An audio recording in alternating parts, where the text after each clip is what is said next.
Just beautiful.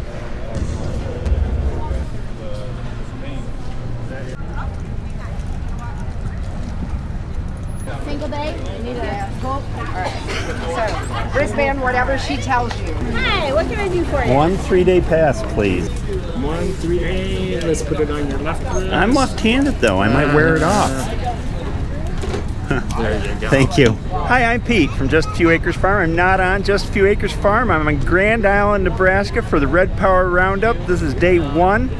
It's going to be hot, but there's lots of space inside. We'll see what we see. We might as well go in here first. Oh my gosh, this is a big hall. Nice and cool in here.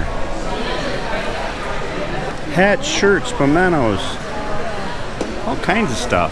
Old truck, anyone? I love them original. Wooden cab. Where's the GPS? I don't see it. How do I know where I'm going? That's an oldie for a 4-bottom. Planter seed plates. I still got them. When I was a kid, we had buckets and milk crates full of these things to pick the right one for the right seed size. And spacing. And the planter to put them in. Right down in there. Scout diesel. I didn't know they made diesel Scouts. It sure is pretty. Oh man, look at this. 1456 front wheel assist. Gold demonstrator model. What a beautiful tractor. I think I might take this one home with me. I doubt it's for sale.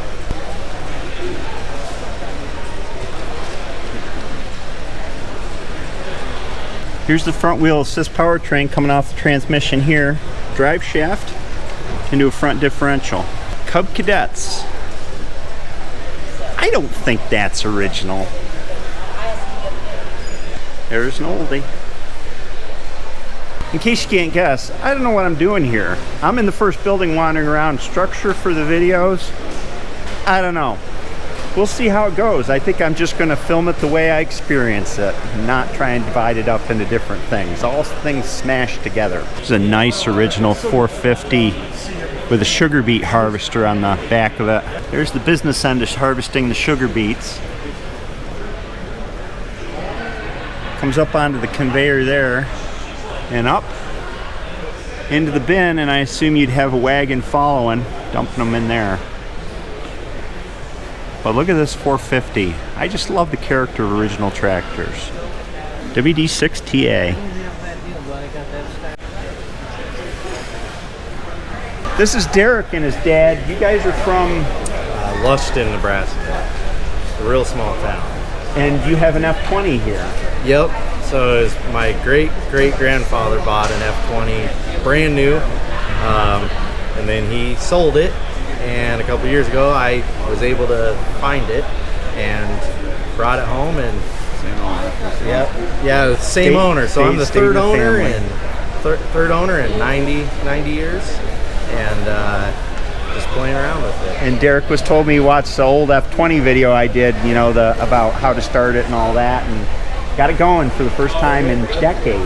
Yeah, cool. Thanks to your videos, a lot of knowledge in the mechanical side of it, and just helping with all the tips and tricks. Cool. Well, it's great to meet you. Yeah, you too. Yeah.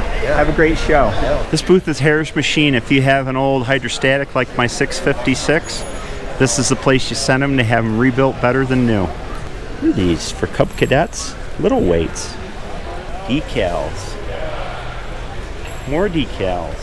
I could use one of a pair of those for the 656. These must be new dealer signs for sale. I've seen original ones go for a fortune. Yeah, definitely brand new. Oh man. Any of the badges you need here. Wow. Still in the same building. In this aisle that I'm walking down through is all the different collectors clubs that have showed up. And they're all selling t-shirts for their club. There's one from Iowa, Florida, Central Pennsylvania, Louisiana, Mississippi, Alabama. Oh my gosh, I spent an hour and a half in this building here. I did not see everything. Spent most of the time talking to people, which was great. But I gotta move on and see what else is here before we settle down. What do we got in here? Now this is not air conditioned, but it's cooler. Look at those big fans up there. Purple 300.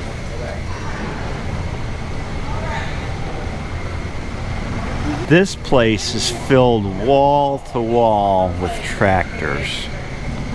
Wow.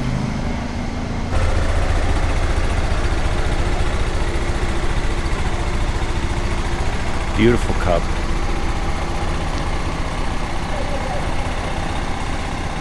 What is that? I never seen that. Must have a 3-cylinder like a Yanmar or something in it.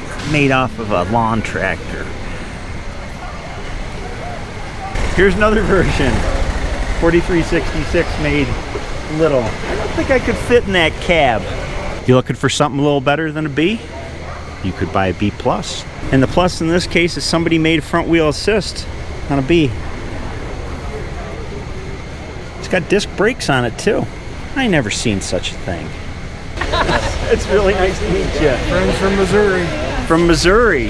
Follow the shows. Wait a second, how does that work? Somebody thinks they're steering, but they're not. Well, there's a little more to the story here. See the chain under there? You actually can steer from either side. I don't know what would happen if Hillary and I were both riding and we wanted to go two separate directions. I think it'd be a tug of war. This is an 04 orchard model tractor designed for going between the rows and orchards, and then the tree limb would sweep up and over all this sheet metal, which these are a nightmare to restore because the sheet metal often gets torn off or it's all dented up. It's the same powertrain as a Farmall H, just set down low to work between rows. And you sit way here and back and you're way down low and you can duck while you're steering, and that protects you from the branches. Hey, what's going on here? Everybody's leaving.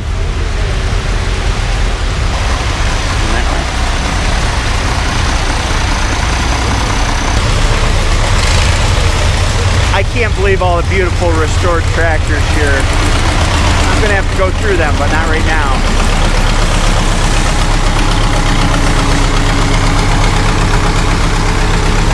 They're heading out for the daily, I think it's daily, parade. Propane High Clear M.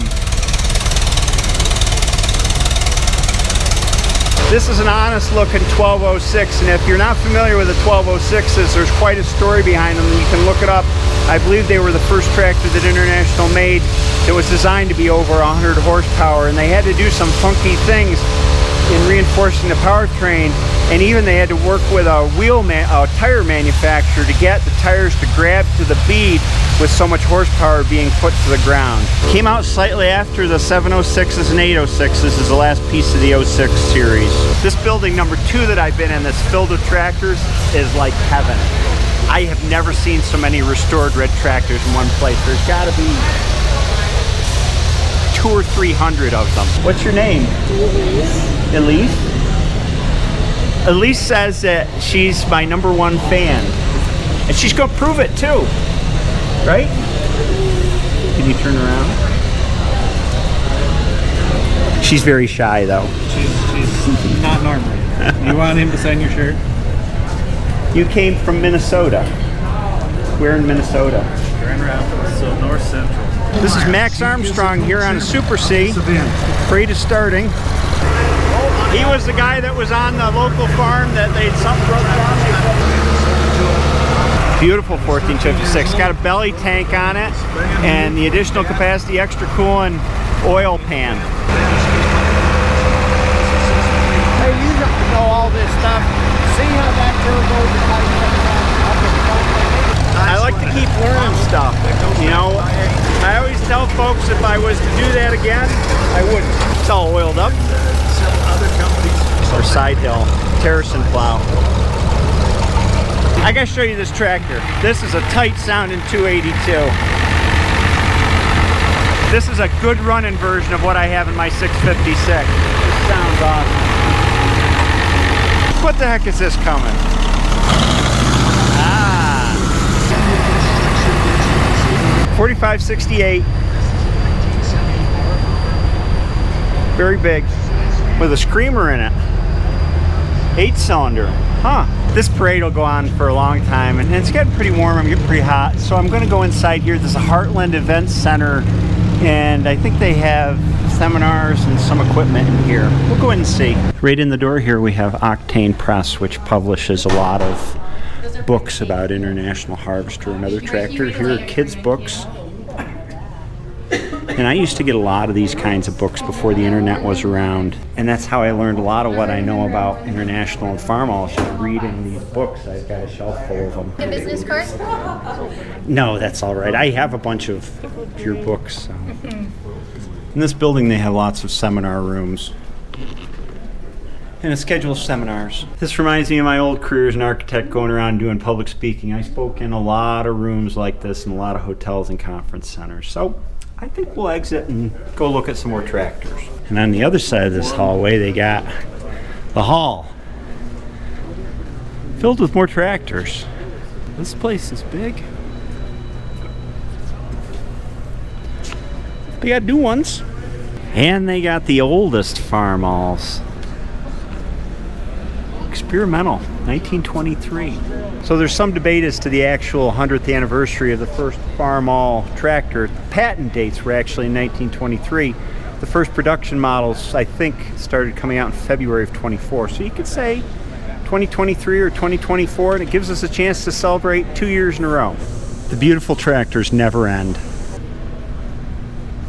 Here's a modernized H, modernized to the later colors, and then M&W accessories. F20, early 1930s from the looks. Let's see if there's a date on it here. 1932. This tractor's got a rollover, well, it's not really a rollover plow, it's a two-way plow, so you can plow in either direction. But it's got a mechanical lift on the back of it, hooked right into the differential cover here. And I don't think I've ever seen one of these on an F20. They're pretty common on F12s and F14s. There was a factory mechanical lift for lifting implements that worked off transmission power. So this has got a lift on each side for each plow here. These levers actuate it. And then you've got your plows you can drop to either side, so you can plow going either direction. And these are big bottoms on these. I don't know what size. And the coulters are here on each side. I'm not sure what these are. They run right inside the coulters. I don't know. Just beautiful.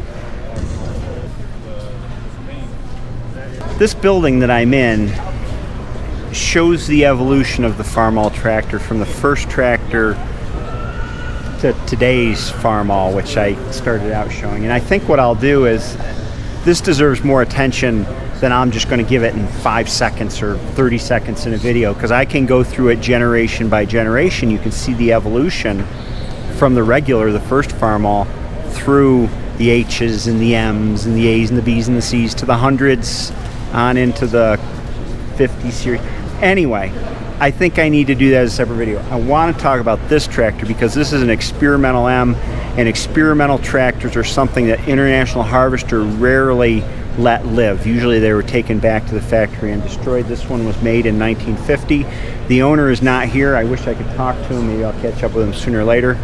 But this has a number of things that you won't find in any Internationals that followed this. It has 2 gear shift levers.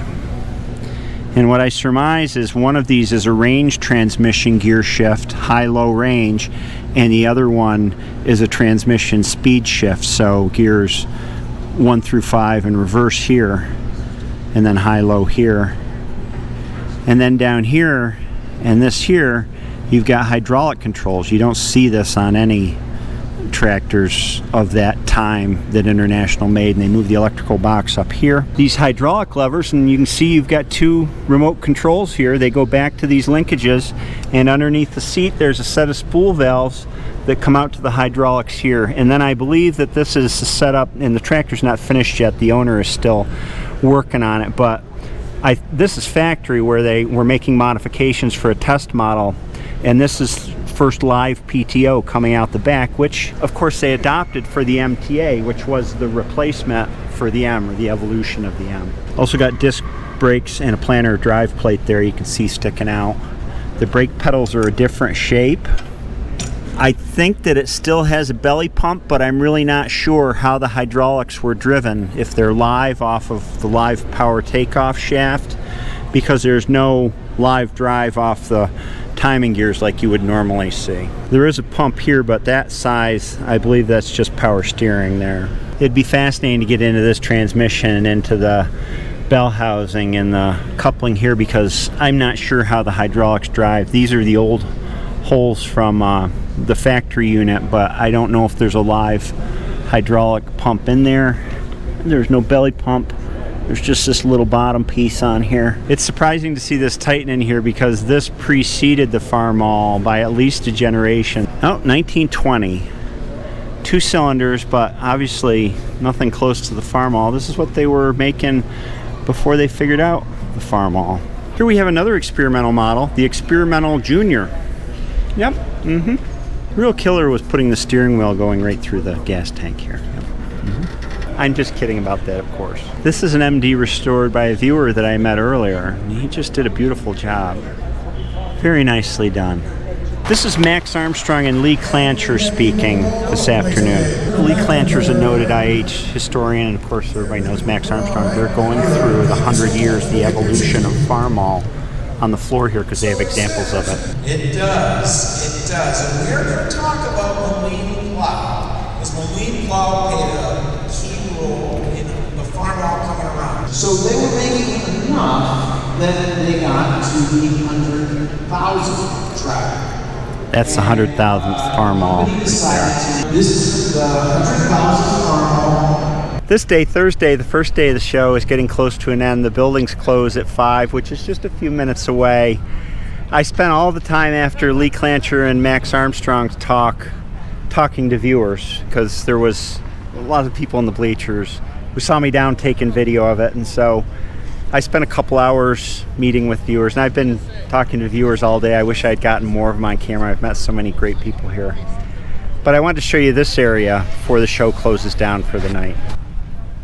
I don't know if all of this is for sale. I don't think the tractors and things are for sale, but through here we've got a whole bunch of parts vendors, salvage pieces over here, so we'll take a little walk. Anybody need a hood?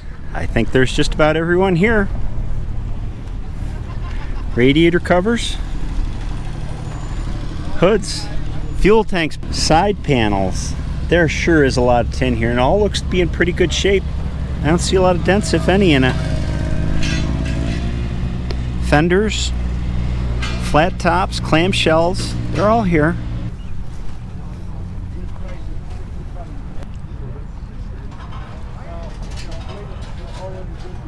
And crates of whole engines have been pulled out of tractors. And that's the show for today. Everybody's heading out. That's one day, and I showed you as much of different kinds of things that I can. I guess the things that I missed is the Scouts. They got a whole building full of Scouts refrigerators, the other stuff that IH made, some more about the history of the company.